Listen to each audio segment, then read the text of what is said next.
한 형제가 하나님께 간절히 기도했다고 합니다.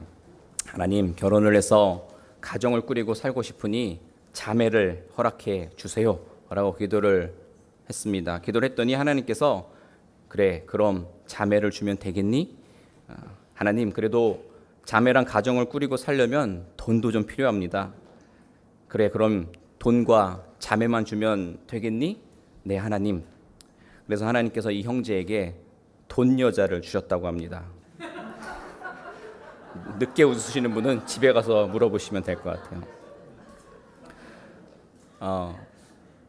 부자라면 얼마 정도의 자산을 가지고 있을까라는 설문에 총 자산 기준 평균 67억은 있어야 한다고 응답하였다고 합니다. 부자할 때 떠오르는 대표적인 총 자산 기준 금액으로는 30억, 50억, 100억 등이 정말 상징적인 숫자네요. 상징적인 수치로 꼽히는 가운데 가장 높은 빈도를 보이는 금액은 50억으로 부자들 중에 22.7%가 꼽았다라고 해요. 그 다음은 100억, 그 다음은 30억 순의 퍼센티지를 가졌다고 해요. 부자의 기준으로 총 자산 20억 원 미만을 선택한 부자는 전체의 12% 정도고 100억을 초과를 선택한 부자가 9.4%라는 거 봤을 때 대부분의 부자들은 약 80%가 되는 부자들은 부자의 기준으로 총 자산 20억에서 100억을 생각하고 있었던 것 같아요. 설문조사예요. 돈 이야기를 하니까 너무 떨리고 가슴이 벌렁벌렁 하는데요. 여러분들도 제가 봤을 때는 그 어느 때보다 집중해서 기준이 뭔지 눈이 반짝반짝거리면서 저를 쳐다보신 것 같아요. 돈 좋으시죠? 돈 있으면 좋죠, 그죠? 돈으로 살 수 없는 고귀한 가치들이 있음을 인정을 하지만 돈으로 못하는 것보다 할 수 있는 게 훨씬 더 많죠. 뭐니 해도 머니가 최고다라는 말이 있듯이 돈의 위력은 상당합니다. 많은 사람들이 그래서 돈을 불리고 또 잘 모아두는 그런 방법에 몰두를 해서 투자를 하죠. 재테크를 합니다. 저축도 할 수 있고 주식 투자를 할 수도 있고 부동산에 투자도 할 수 있죠. 관심이 그렇게 많아요. 여러분 모두가 부자 되셔서 저에게 맛있는 밥 한 끼 사주시기 바랍니다. 그러나 우리가 잊고 있는 점이 있습니다. 돈이 무엇인지를 알아야 한다는 거예요. 이에 대한 이해 없이 재물을 키우면 재물 때문에 낭패를 당하게 됩니다. 그런 이야기 들어보셨을 거예요. 금을 캐가지고 배를 타고 오다가 배가 침몰을 하자 금 상자에 자신의 몸을 묻고 익사했다. 같이 금과 함께 익사했다는 이야기 들어보셨을 거예요. 물론 돈이 나쁘다라고 돈을 무턱대고 악하다라고 말하는 것은 모르겠어요. 제가 봤을 때는 조금 지나친 표현이지 않나라고 생각이 듭니다. 왜냐하면 다시 한번 말씀드리지만 돈으로 감당할 수 있는 선한 일들이 얼마나 많이 있는데요. 그러나 돈이 가진 위험성, 그것을 망각하거나 돈을 그냥 종이짝, 화폐의 단위로 과소평가하는 것은 매우 위험한 생각입니다. 돈은 우리의 삶을 파괴할 수도 있습니다. 보세요. 마태복음 6장 24절을 보면요. 너희가 하나님과 재물을 겸하여 섬기지 못한다라고 말씀합니다. 재물과 하나님 중에 하나를 택하라고 하신 예수님의 말씀은 우리의 삶에서 충분히 강조되고 기억돼야 하는 것입니다. 여러분 모든 극단적인 것은 좋지 않아요. 이 말씀을 가지고 돈은 필요 없다. 그러니까 집 팔고 땅 팔아서 주님께 드려라 라는 말이 아니에요. 이 말씀의 의도를 파악해야 한다는 거죠. 주님께서는 돈의 위험성을 경고하고 계신 것입니다. 돈을 경계해야 하는 이유는 인간의 본성이 돈의 유혹에 매우 취약하기 때문입니다. 자, 여러분 태초에 하나님께서 인간을 하나님의 형상대로 창조하시고 하나님처럼 다른 이들을 사랑하고 함께 나누며 살아가도록 하셨습니다. 동의하시죠? 자, 이 형상대로라면 세상이 아무리 어려워도 또 나눠야 할 사람이 정말 너무나도 많아도 다 같이 넉넉히 살 수 있는 것입니다. 문제는 인간이 타락하면서 하나님의 형상, 그 사랑의 모양이 삐뚤어졌기 때문입니다. 하나님이 나눠주라고 하신 그 사랑을 자기 자신에게만 품게 됩니다. 이 타락한 모양 때문에 돈은 위험한 것입니다. 돈을 표현하기에 가장 쉬운 예는 아마도 칼일 것 같아요. 칼은 우리의 일상에서 반드시 필요한 도구입니다. 그러나 칼은 위험한 겁니다. 그 위험성을 충분히 강조하고 그것을 대할 때에 긴장을 놓쳐서는 안 되는 것입니다. 그 위험성을 잊지 않는다면 칼을 함부로 사용하지 않을 것입니다. 돈도 마찬가지입니다. 우리 일상에 반드시 필요한 도구이지만 돈은 위험합니다. 그 위험성을 절대 잊어서는 안 됩니다. 성경은 부자를 자주 비판의 대상으로 등장시킵니다. 그 이유는 왜일까요? 많은 경우 부자는 하나님을 업신여기고 가난하고 연약한 자들을 착취하고 낮게 보기 때문입니다. 예수님은 부자를 책망하셨고 부를 경계하셨습니다. 여러분, 부는 영적인 생활을 방해합니다. 손에 쥔 그 부를 지키고 늘리는 데에 너무 관심을 쏟게 되기 때문입니다. 예를 들면 주식에 투자를 하면 아침에 눈을 뜨면 주식시장부터 확인하게 된다라고 합니다. 보물 있는 곳에 마음이 있다라는 거죠. 중요하게 여기는 그것이 그 사람의 마음을 지배하는 것입니다. 또 부는 다른 사람의 아픔을 보지 못합니다. 누가복음 16장에 보면 부자와 거지 나사로에 대한 이야기가 나오는데요. 부자는 죽어서 지옥에 가고 거지 나사로는 천국에 갑니다. 부자가 부를 누렸다는 이유로 지옥에 갔다는 이야기가 아니고 나사로가 단지 가난했다는 이유로 천국에 갔다는 이야기가 아닙니다. 구약의 전통에 따라서 부자가 믿음 없고 불의한 사람을 지칭한 것이었고 거지 나사로는 경건한 사람이라는 점을 전제하셨던 것뿐이에요. 그러니까 가난하면 천국 가고 부자면 헷갈리네요. 지옥에 가는 것은 여러분 너무나도 위험하고 무모한 결정이라는 겁니다.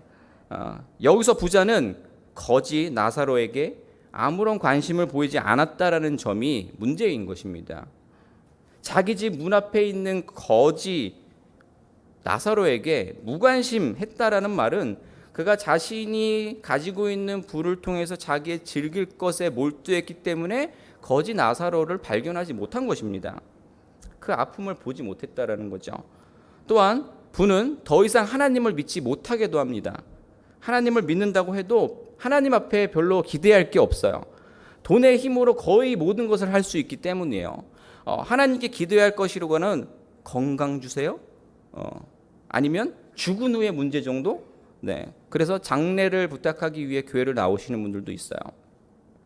이처럼 부자가 된다라는 것은 거부하기 힘든 강한 매력을 가지고 있지만 그에 못지않은 위험성을 가지고 있음이 분명합니다. 잠언 23장 4절로 5절 말씀을 보면 부자가 되기에 애쓰지 말고 내 사사로운 지혜를 버릴지어다. 내가 어찌 허무한 것에 주목하겠느냐. 정령이 재물은 스스로 날개를 내어 하늘을 나는 독수리처럼 날아가리라. 아멘. 아무도 아멘 안 하시네. 더불어 주님께서는 재물을 하늘에 쌓으라고 요청하십니다. 이 구절은 여러 가지로 또 해석이 돼서 오해가 되기도 하는데 물론 부를 선용하는 것, 하늘에 보물을 쌓는 것 맞습니다. 또 가난한 사람을 돕거나 헌금하는 것 역시 하늘에 쌓아두는 것 맞습니다. 그런데 이 역시 내가 죽어서 쓸 재물을 하늘에 모아둔다라고 생각을 하면 큰 오산이에요. 하나님 나라에 그런 창고가 없다고 저는 확신합니다. 필요하지도 않고요. 그러나 이 말씀의 분명한 교훈은요, 재물에 대한 우리의 욕심을 경계하고 계시는 것입니다. 우리 마음은 우리가 귀하게 여기는 것에 이끌리게 되어 있습니다. 보물을 땅에 쌓아두지 말라라는 것은 이 땅의 물질을 보물같이 여김을 통해서 그 마음을 빼앗기지 말라라는 뜻입니다.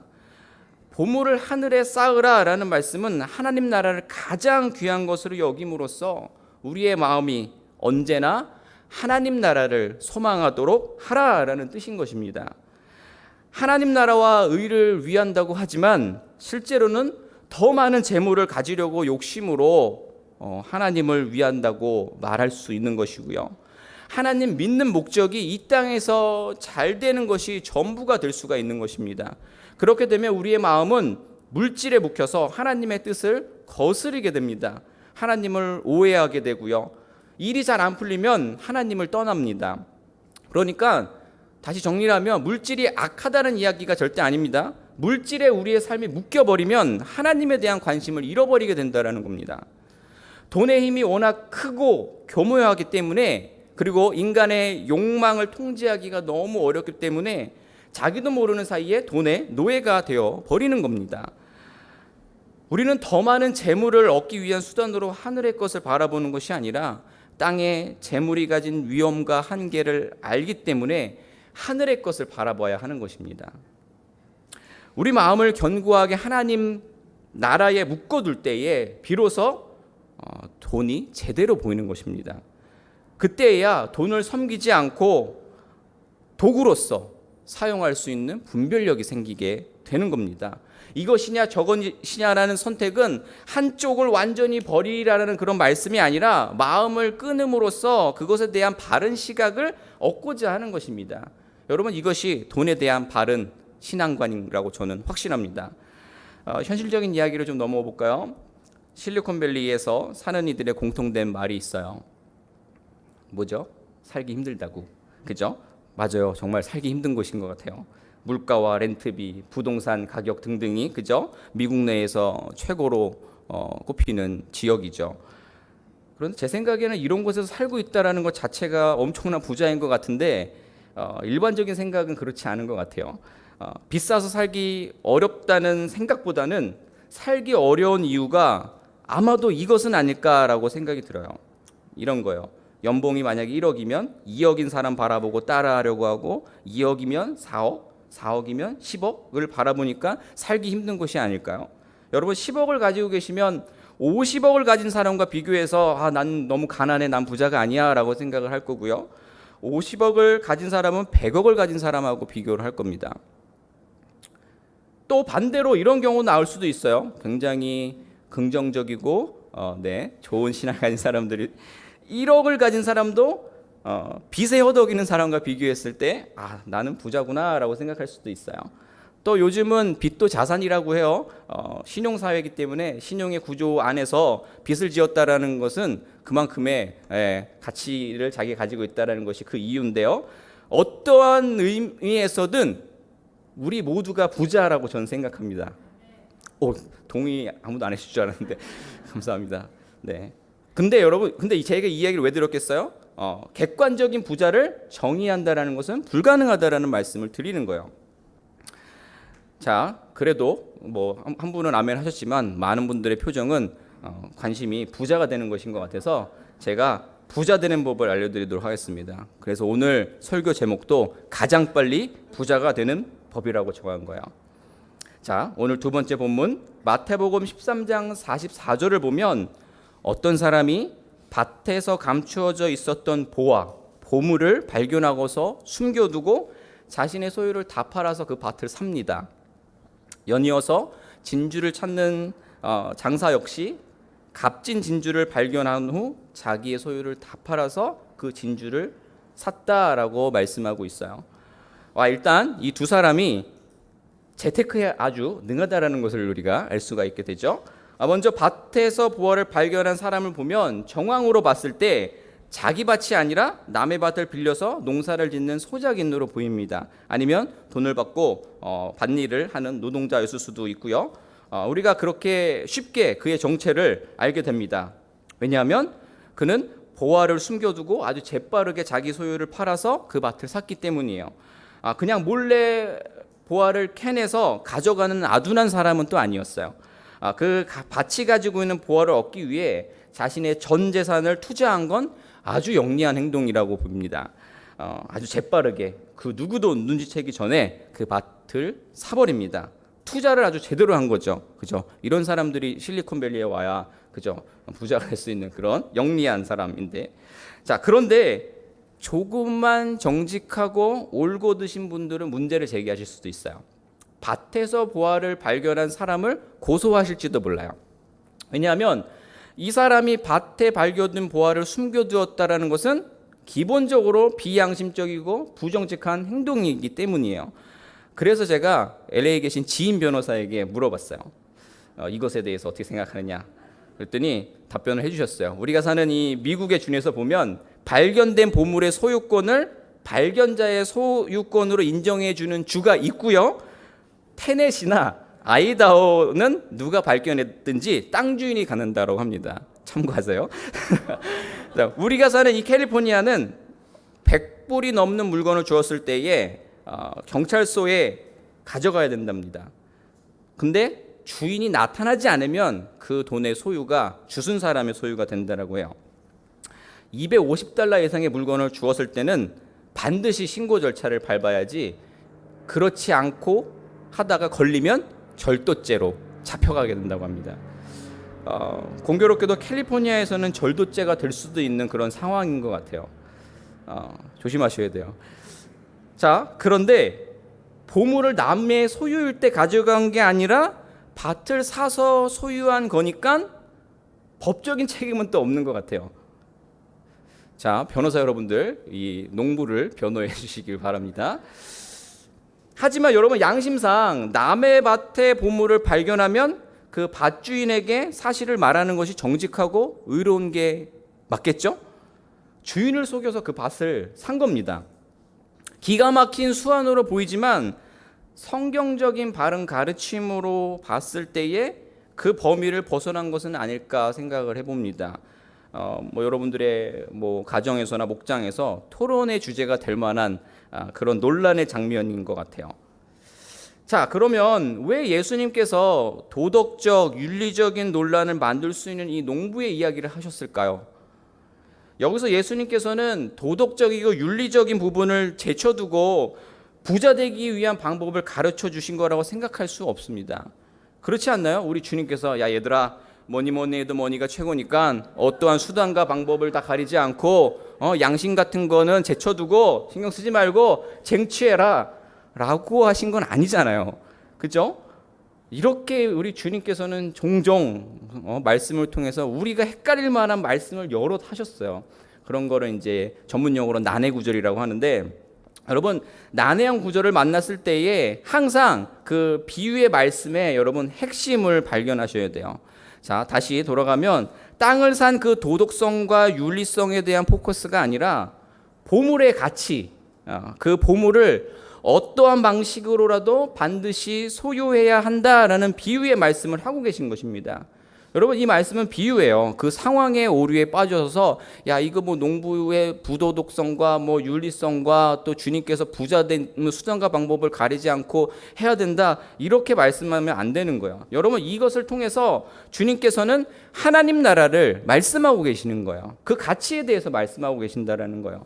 하나님 나라는 밭속에 감추어져 있는 보물, 그 보물을 만일 발견했다면 내 모든 것을 다 팔아서 가장 가치 있는 그곳에 투자해야 된다, 그 말씀을 하고 계시는 것입니다. 여러분, 44절에 이어서 45절, 46절에 진주를 찾는 장사의 비유도 이어서 봅니다. 이 장사는요, 진주를 찾아다니는 상인이었습니다. 이 이야기는 이 사람이 진주를 사서 되파는 무역업을 한다라는 거예요. 그러던 중에 극히 값진 진주 하나를 발견합니다. 근데 이 상인이 그 역시 모든 소유를 다 팔아서 그 진주 한 개를 사는 겁니다. 그러니까 이 상인이 발견한 진주는 그동안 이 상인이 가장 가치 있다라고 생각했던 진주 100개, 1000개, 10,000개 어쨌든 그가 갖고 있는 그거보다 더 가치가 있다라는 거가 되겠죠. 여러분, 그래서 이 두 사람, 이들의 인생이 바뀌었습니다.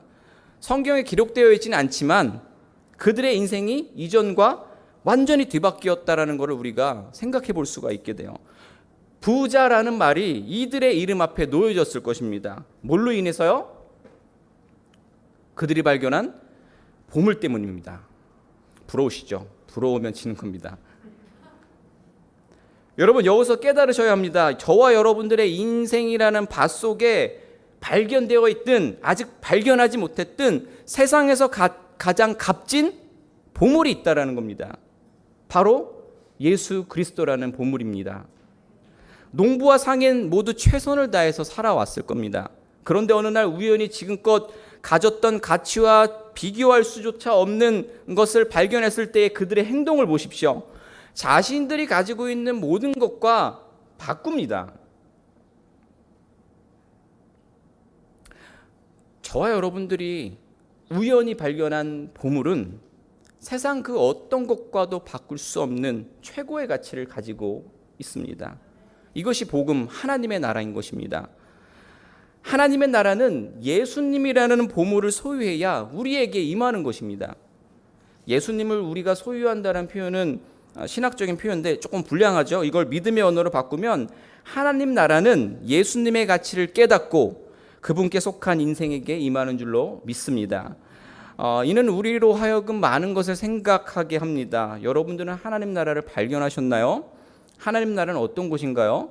하나님 나라 보셨어요? 어렴풋이 성경의 기록들, 특히 계시록의 묘사들을 통해서 여러분 가늠하고 계시겠죠? 소망하고 계시죠? 계시록 21장의 말씀을 의지해서 보면 그곳에는 눈물이 없고 장래 행렬이 없고 슬픔의 흔적이 없습니다. 질병도 고통도 죽음도 없는 곳입니다. 장애인도 병든 자도 없습니다. 하나님께서 우리를 완전히 변화시켜서 병들지 않는 몸, 죽지 않는 몸, 영원한 생명을 주실 것이기 때문입니다. 더불어 먼저 보낸 사랑하는 이를 만날 수 있는 곳입니다. 저도 어려서 할머니가 계셨는데 할머니 손에서 자랐어요. 할머니 살아계실 때는 그 또 장손이라고 그렇게 예뻐하셨는데 철이 너무 없어가지고 제가 지금은 너무 인자하고 사랑스러워 보이는 목사같이 보이지만 굉장히 철이 없고 좀 속된 말로 네 가지가 없던 그런 아이였어요. 그래가지고 잘해드린 게 정말 1도 없어요. 1도 없어. 그래서 가끔 할머니 생각이 나면 정말 나중에 만나면 할머니 정말 잘해드려야겠다라고 이렇게 생각을 할 때가 있어요. 그런데요, 본질적으로 하나님 나라는 어떤 특정한 장소에 제한되어 있지 않습니다.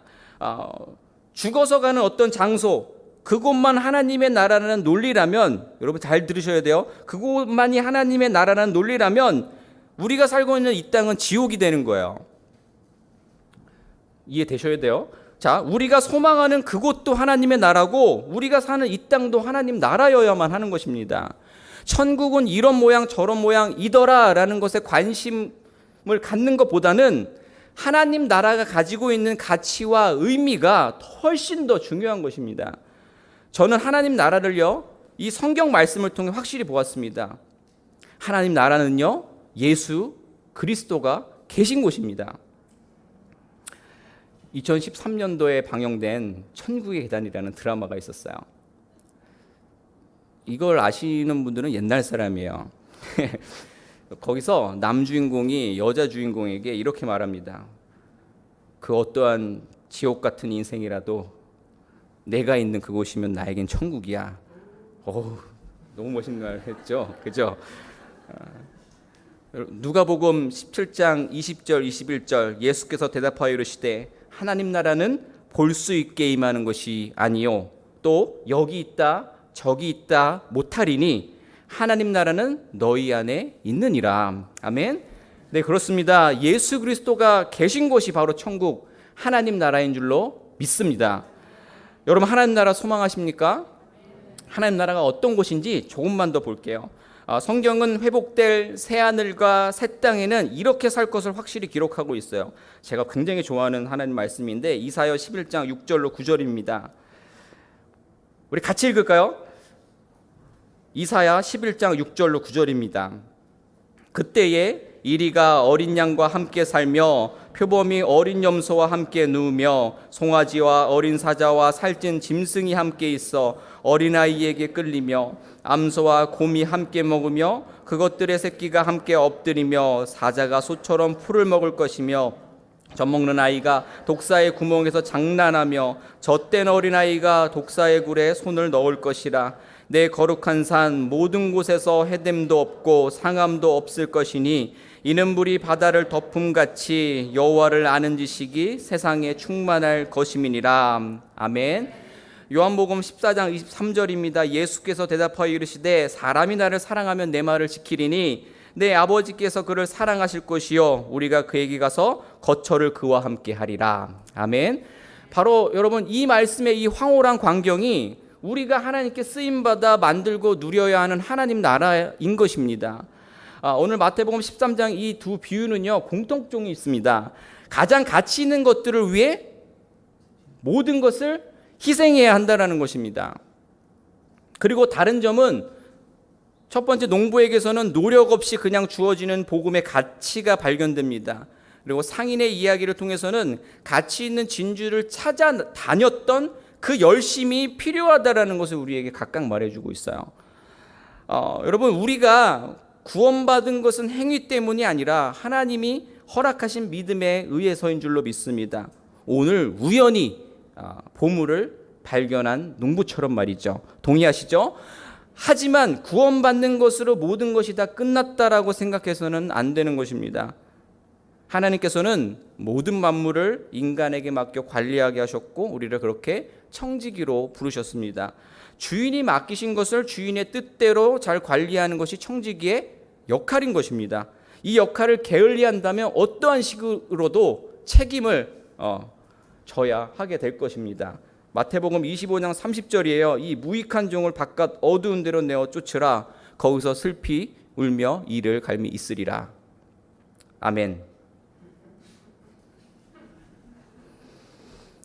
여러분, 하나님 나라는요, 우리들의 가장 귀한 것을 내려놓기를 요구합니다. 모든 것을 팔도록 부와 명예와 권세를, 그리고 이기심과 자만심과 욕심과 개인적인 야망을, 더 나아가서 목숨까지도 버리고 자기의 십자가를 지고 하늘에 썩어져가는 미랄이 돼서 주님의 뒤를 따를 것을 요구하고 있습니다. 그러나 우리는 미랄이 되고 싶은 생각보다는 높아지고 싶은 욕심에 사로잡혀 살 때가 너무나도 많이 있습니다. 그러한 우리에게 이 비유는 어떠한 가치를 최우선으로 두고 살아야 하는지를 깨닫게 합니다. 누가복음 19장에 기록된 삭개오 이야기 아시죠? 삭개오는요, 그동안 자신의 인생에서 최고의 가치로 여겼던 부를 내려놓고 예수님을 만나 구원을 받습니다. 우리가 하나님의 은혜로 인해서 세상에서 가장 값진 보물인 예수 그리스도를 발견하였습니다. 더불어 그 밭, 그 하나님 나라를 소유하게 되었습니다. 그 가치에 대한 확신이 우리 안에 있다면 예수 그리스도와 함께 이 존귀한 하나님 나라를 더욱 소망하며 가꾸고 만들고 누려야 한다라고 생각합니다. 이 부분에 대해서 구체적인 적용이 정말 다양하게 일어날 수 있을 거라고 생각을 합니다. 그런데 전 오늘 서두에 여러분들하고 나눴던 것처럼 돈, 재물과 연관시켜 말씀을 여러분들하고 나누고 있는데요. 이렇게 한번 적용을 하고 말씀을 마치려고 합니다. 한 통계에 의하면 10억 명 정도가 매일 밤 굶주린 채 잠자리에 든다고 합니다. 그중 대부분은 어린이와 여성들이라고 합니다. 또 매일 3만 명 정도의 사람이 굶주림 속에 있고 그로 인한 질병으로 죽어가고 있다고 합니다. 또 7초마다 어린이 한 명이 굶주림 혹은 그로 인한 질병으로 죽고 있다는 이야기 들어보셨을 거예요. 더불어서 우리가 팬데믹 코로나 시대를 살고 있는데 코로나로 여파로 인해서 매달 10,000명의 아이가 영양실조로 죽어가고 있다고 합니다. 더 놀라운 사실은 뭔지 아세요? 우리가 사는 이 지구에는 모든 인류가 먹기에 충분한 식량이 있다고 합니다. 안타까운 현실입니다. 정도의 차이는 있겠지만 이 모습이, 이 안타까운 광경이 주님 오실 때까지 변하지 않을 수도 있어요. 그렇다고 제가 여러분들이 지금 누리고 있는 것들에 대해서 죄책감을 가지고선 정말 살아가시라는 이야기가 아닙니다. 그 말을 하는 게 아니에요. 신명기 15장 12절 말씀 보면 땅에는 언제든지 가난한 자가 그치지 아니하겠으므로 내가 내게 명령하여 이르노니 너는 반드시 내 땅에서 내 형제 중 곤란한 자와 궁핍한 자에게 내 손을 펼쳐라 라고 말씀해요. 물론 빈곤과 기한은 단순한 식량 부족에서 오는 문제가 아닐 수도 있어요. 불평등한 경제 시스템으로 인해 정치적인 어떤 이슈 때문에 빈곤과 기아에 시달리기도 해요. 우리가 그래서 대선을 위해서도 더 열심히 기도해야 돼요. 이 미국 땅이 그 역할들을 잘 감당할 수 있어야 된다라고 해요. 이 미국 땅 정말 축복받은 땅이지 않나요? 내수만으로도 정말 100년은 살아갈 수 있다라는 나라가 어디 있어요? 갑자기 이 얘기 왜 있지? 네, 여러분, 이 세상의 이 왜곡된 구조가 쉽게 고쳐지지 않을 것입니다. 그렇다고 여러분, 우리가 아무런 노력조차 하지 않는 것은 굉장히 잘못된 신앙인의 모습이라고 저는 확신합니다. 오히려 우리의 분별을 흐리게 하는 그 세상 것에서 좀 벗어나서 그 현실을 더 분명하게 의식하고 문제 해결을 위해 노력하라는 요청입니다. 하나님을 믿는 자들이 가난한 사람들을 돌보고 이 문제를 조금이라도 해결하려고 노력하는 수밖에 없는 것입니다. 예를 들면 교회의 사역과 조직을 통해서 동참하시고 선교사를 통해서 동참하시고 여러 기독 정신으로 운영되는 비영리 단체들을 통해서 여러분 한번 도전해 보시고 노력해 보세요. 그것이 하나님의 뜻에 따라서 의롭게 사는 것입니다. 그것이 천국을 소유한 믿는 자들의 목적이 되어야 합니다. 그렇게 살아가는 사람에게 제가 많이 양보했어요. 물질을 하나님께서 주실 수도 있어요.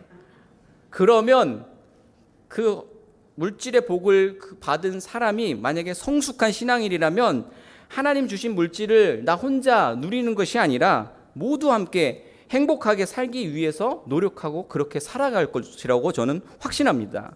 아멘. 우리가 그렇게 살아갈 때에 우리 안에 하나님 나라가 온전히 이루어질 줄로 믿습니다. 말씀을 마치려고 합니다.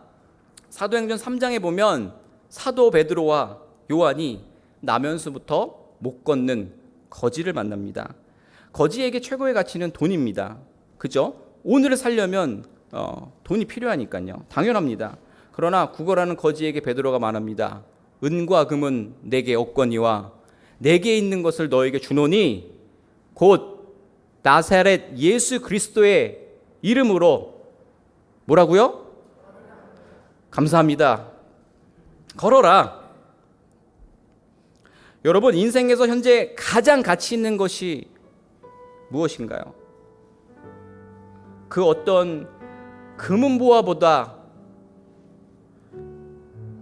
그 가치를 비교할 수 없는 예수 그리스도가 우리 안에 있는 줄 믿습니다. 예수 그리스도로 가치 있는 인생, 그 하나님 나라를 발견하시기 바랍니다. 그리고 주님께 속한 그 인생을 살아서 하나님 나라를 풍요롭게 만드시길 바랍니다. 여러분 그 인생을 사는 것이 가장 빨리 부자가 되는 방법이고 영원한 부자로 사는 인생이 되는 줄로 믿습니다. 아멘. 함께 기도합니다. 하나님, 그동안 하나님 믿는다라고 하면서도 우리의 최우선의 가치를 돈과 재물과 세상의 것에 두지 않았습니까? 우리의 연약함을 보듬어 주셔서 그 어떠한 금은보화도 바꿀 수 없는 예수 그리스도로 인해서 하나님 나라를 더욱 소망하는 저희 되게 하여 주시옵소서.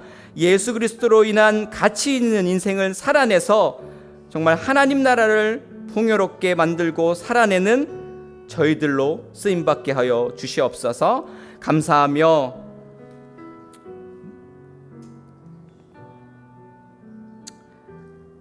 최고의 보물이신 예수 그리스도의 이름으로 기도합니다.